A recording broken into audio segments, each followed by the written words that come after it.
আসসালামু আলাইকুম রহমতুল্লাহ। প্রিয় চাকরি প্রত্যাশী বন্ধুরা, আশা করি সবাই ভালো আছেন। তো আজকে আলোচনা করব যে অর্থ মন্ত্রণালয় অর্থ বিভাগ যে নিয়োগ বিজ্ঞপ্তিটা প্রকাশ করেছে সে বিষয়ে, যে 134 জন লোক নিয়োগ করবে সে বিষয়ে বিস্তারিত আলোচনা করব। তো কোন পদে কতজন লোক নিয়োগ করবে, কোন পদের শিক্ষাগত যোগ্যতা কি এবং কোন পদের কি পদে লোক নিয়োগ করবে সে বিষয়ে বিস্তারিত আলোচনা করব এই ভিডিও। তো সম্পূর্ণ বিষয় এই ভিডিওতে আলোচনা করব। সম্পূর্ণ বিষয়টা দেখার আগে আপনারা যারা এখনো পর্যন্ত এসআরটিএসবিটি চ্যানেলটি সাবস্ক্রাইব করেননি তারা এসআরটিএসবিটি চ্যানেলটি সাবস্ক্রাইব করুন এবং লাইক কমেন্ট শেয়ার করে পাশে থাকুন, যাতে এমন ধরনের আরও নতুন নতুন নিয়োগ বিজ্ঞপ্তি, আবেদনের বিষয় এবং বিভিন্ন আবেদন সম্পর্কে, আবেদনের নিয়ম সম্পর্কে জানতে পারেন। সে বিষয়ে জানার জন্য আপনারা অবশ্যই এসআরটিএসবিটি চ্যানেলটি সাবস্ক্রাইব করুন, লাইক কমেন্ট শেয়ার করে পাশে থাকুন এবং এই ভিডিওতে একটি লাইক করুন। তো চলুন আজকের বিষয়টা বিস্তারিত দেখে আসি। তো আজকের বিষয়টা যে গণপ্রজাতন্ত্রী বাংলাদেশ সরকার যে অর্থ মন্ত্রণালয় অর্থ বিভাগ তো নিয়োগ বিজ্ঞপ্তিটা প্রকাশ করেছে। এখানে নিয়োগ বিজ্ঞপ্তি প্রকাশ করেছে 16 ফেব্রুয়ারি 2025 তারিখে, অর্থাৎ 16 তারিখে এই নিয়োগ বিজ্ঞপ্তিটা প্রকাশ করেছে, যেটা সংশোধিত নিয়োগ বিজ্ঞপ্তি।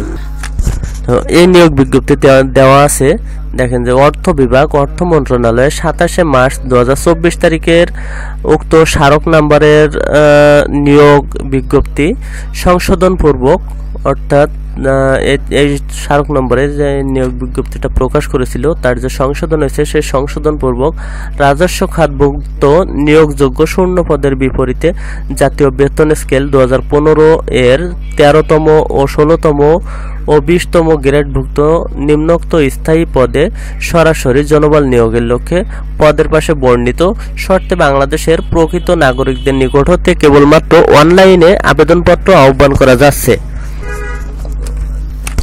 অর্থাৎ এই নিয়োগ বিজ্ঞপ্তিতে যারা আবেদন করবেন তারা অবশ্যই অনলাইনে আবেদন করবেন এবং অনলাইনে আবেদনের যে লিঙ্ক দেওয়া আছে এই লিঙ্কে আপনারা প্রবেশ করে অনলাইনে আবেদন ফর্ম পূরণ করবেন।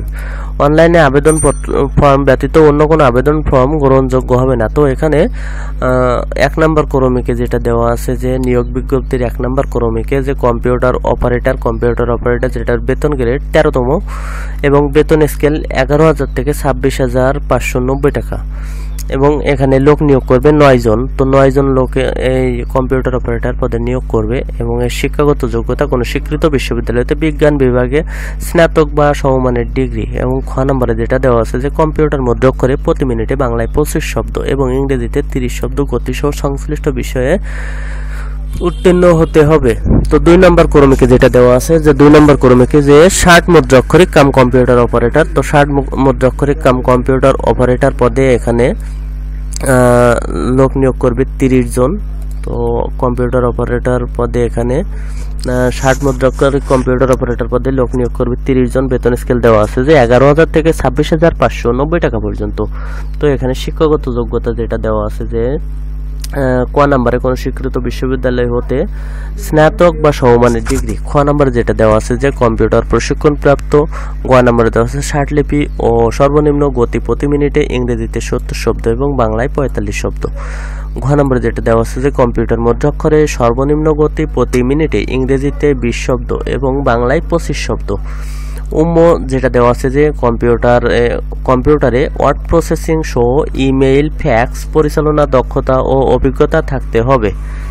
তো 3 নম্বর এই নিয়োগের 3 নম্বর ক্রমিকে যেটা দেওয়া আছে যে 3 নম্বর ক্রমিকে অফিস সহকারী কাম কম্পিউটার মুদ্রাক্ষরিক। তো অফিস সহকারী কাম কম্পিউটার মুদ্রাক্ষরিক বেতন গ্রেড 16 এবং বেতন স্কেল দেওয়া আছে 9,300 টাকা থেকে 22,490 টাকা পর্যন্ত। অফিস সহকারী কাম কম্পিউটার মুদ্রাক্ষরিক পদে এখানে লোক নিয়োগ করবে 25 জন এবং অফিস সহকারী কাম কম্পিউটার মুদ্রাক্ষরিক পদে যে 25 জন লোক নিয়োগ করবে, এই 25 জন লোক নিয়োগের ক্ষেত্রে এদের যে শিক্ষাগত যোগ্যতা লাগবে সেটা এখানে কোনো স্বীকৃত বোর্ড হতে উচ্চ মাধ্যমিক সার্টিফিকেট বা সমমানের পরীক্ষায় উত্তীর্ণ, অর্থাৎ যারা এইচএসসি পাস করেছে তারা এই পদে আবেদন করতে পারবে। তো শুধুমাত্র যারা জেনারেল বোর্ড থেকে পাশ করেছে তারা আবেদন করতে পারবে এমনটা নয়। যারা এইচএসসি পাস করেছে আপনার মাধ্যমিক স্কুল সার্টিফিকেট বা মাদ্রাসা বোর্ড, কারিগরি বোর্ড তে যারা এইচএসসি পাস করেছে তারাও এই পদে আবেদন করতে পারবে। তো খ নম্বরে যেটা দেওয়া আছে যে কম্পিউটার প্রশিক্ষণ প্রাপ্ত, গ নম্বরে দেওয়া আছে যে কম্পিউটার টাইপিং এ সর্বনিম্ন গতি প্রতি মিনিটে ইংরেজিতে 20 শব্দ এবং বাংলায় 20 শব্দ এবং কম্পিউটার ওয়ার্ড প্রসেসিং সহ ইমেইল ও ফ্যাক্স পরিচালনার দক্ষতা অভিজ্ঞতা থাকতে হবে। তো এরপরে যে পদ সেটা হচ্ছে 4 number data entry control operator. তো ডাটা এন্ট্রি কন্ট্রোল অপারেটর পদে এখানে লোক নিয়োগ করবে 4 জন। ডাটা এন্ট্রি কন্ট্রোল অপারেটর পদে এখানে 4 জন লোক নিয়োগ করবে। এখানে বেতন স্কেল দেওয়া আছে 9,300 টাকা থেকে 22,490 টাকা পর্যন্ত এবং শিক্ষাগত যোগ্যতা দেওয়া আছে কোনো স্বীকৃত বোর্ড হতে উচ্চ মাধ্যমিক সার্টিফিকেট বা সমমানের পরীক্ষা উত্তীর্ণ, অর্থাৎ উচ্চ মাধ্যমিক সার্টিফিকেট। এটা হচ্ছে এইচএসসি, যারা এইচএসসি পাস করেছে তারা এই পদে আবেদন করতে পারবে, অর্থাৎ HSC Alim, HSC vocational, HSC general board সবাই এই পদে আবেদন করতে পারবে। তো এরপরে খ নম্বরে যেটা দেওয়া আছে যে কম্পিউটার মুদ্রক করে প্রতি মিনিটে বাংলায় 20 শব্দ এবং ইংরেজিতে 20 শব্দ গতিসহ সংশ্লিষ্ট বিষয়ে আপনাকে উত্তীর্ণ হতে হবে। তো এই নিয়োগের 5 নাম্বার ক্রমিকে যেটা 5 নাম্বার ক্রমিকে যে অফিস সহকারী কাম কম্পিউটার মুদ্রাক্ষরিক হিসাব কোষ, তো অফিস সহকারী কাম কম্পিউটার মুদ্রাক্ষরিক হিসাব কোষ বেতন গ্রেড 16 এবং বেতন স্কেল 9,300 টাকা থেকে 22,490 টাকা পর্যন্ত। এখানে লোক নিয়োগ করবে 2 জন। তো শিক্ষাগত যোগ্যতা দেওয়া আছে কোনো স্বীকৃত বোর্ড হতে উচ্চ মাধ্যমিক সার্টিফিকেট, অর্থাৎ এটাও এইচএসসি সমমান এবং কম্পিউটার প্রশিক্ষণ প্রাপ্ত, কম্পিউটারে টাইপিং সর্বনিম্ন গতি প্রতি মিনিটে 20 শব্দ এবং ইংরেজিতে 20 শব্দ এবং বাংলায় 20 শব্দ। তাছাড়া কম্পিউটার ওয়ার্ড প্রসেসিং সহ ইমেইল ও ফ্যাক্স পরিচালনার দক্ষতা অভিজ্ঞতা থাকতে হবে। তো 6 নাম্বার ক্রমিকে যেটা দেওয়া আছে যে অফিস সহকারী কাম কম্পিউটার মুদ্রাক্ষরিক মনিটরিং সেল, তো অফিস সহকারী কাম কম্পিউটার মুদ্রাক্ষরিক মনিটরিং সেল বেতন স্কেল 9,300 টাকা থেকে 22,490 টাকা। এখানে লোক নিয়োগ করবে 2 জন এবং শিক্ষাগত যোগ্যতা কোনো স্বীকৃত বোর্ড হতে উচ্চ মাধ্যমিক, অর্থাৎ এটাও এইচএসসি পাশে এবং কম্পিউটার প্রশিক্ষণ টাইপিং এ সর্বনিম্ন গতি প্রতি মিনিটে ইংরেজিতে 20 শব্দ এবং বাংলায় 20 শব্দ। তাছাড়া অফিস সহায়ক পদে যেটা সবথেকে বেশি, এই নিয়োগের যে সবথেকে বেশি লোক নিয়োগ করবে 58 জন, সে 58 জন লোক নিয়োগ করবে 7 নাম্বার ক্রমিকের অফিস সহায়ক পদে। তো অফিস সহায়ক পদে এখানে বেতন গ্রেড 20 এবং বেতন স্কেল 8,250 টাকা থেকে 20,010 টাকা পর্যন্ত। তো অফিস সহায়ক পদে 58 জন লোক নিয়োগ করবে এবং শিক্ষাগত যোগ্যতা কোনো স্বীকৃত বোর্ড হতে মাধ্যমিক স্কুল সার্টিফিকেট বা সমমানের পরীক্ষায় উত্তীর্ণ, অর্থাৎ মাধ্যমিক স্কুল সার্টিফিকেট যারা এসএসসি পাস করেছে তারা এই পদে আবেদন করতে পারবে। তো এসএসসি যারা পাস করেছে তারা এই পদে আবেদন করতে পারবে।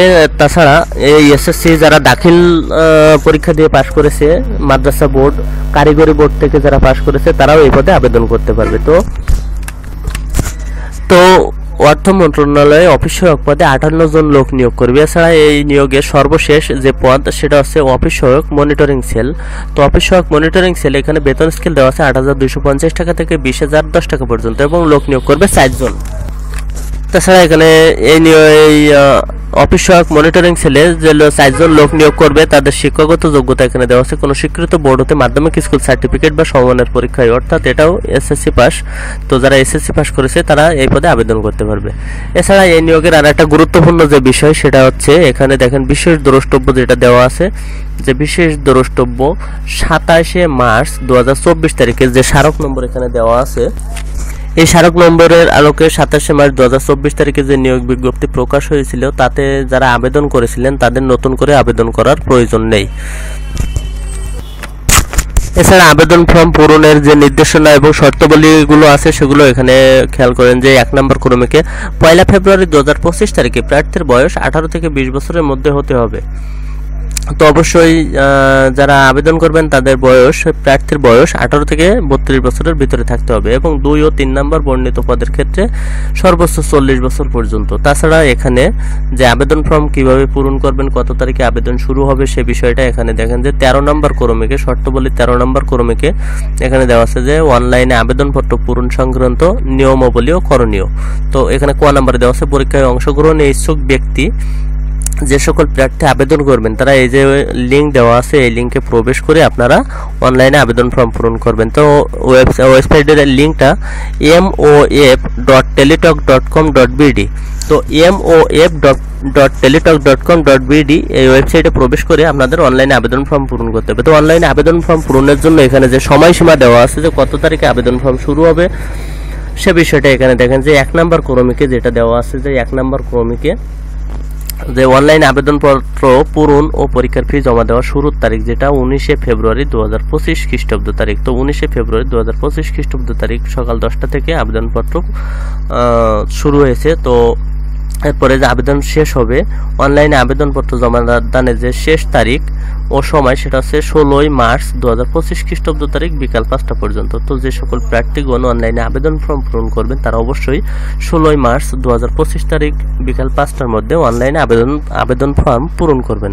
তো অনলাইনে আবেদন ফর্ম পূরণ করার পরে আপনাদের যে টাকা পেমেন্ট করতে হবে যে কোন পদের জন্য কত টাকা খরচ হবে সে বিষয়টা এখানে দেখলে বুঝতে পারবেন।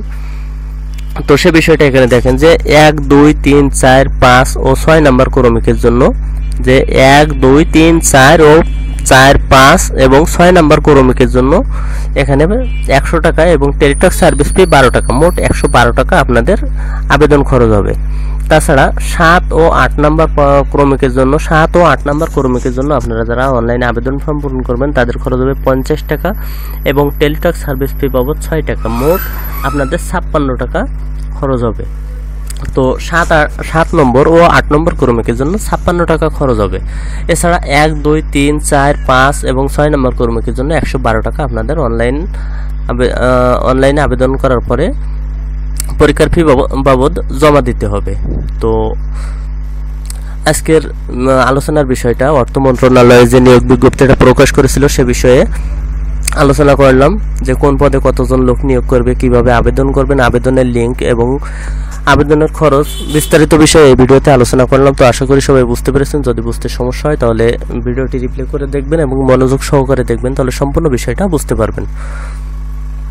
তো এরকম ধরনের আরো নতুন নতুন নিয়োগ বিজ্ঞপ্তি আবেদনের বিষয়ে বিভিন্ন নোটিশ সম্পর্কে জানার জন্য আপনারা যারা এখনো পর্যন্ত SRTSBD চ্যানেলটি সাবস্ক্রাইব করেননি তারা অবশ্যই SRTSBD চ্যানেলটি সাবস্ক্রাইব করুন, লাইক কমেন্ট শেয়ার করে পাশে থাকুন। তো ভালো থাকবেন, সুস্থ থাকবেন। ধন্যবাদ সকলকে। আসসালামু আলাইকুম।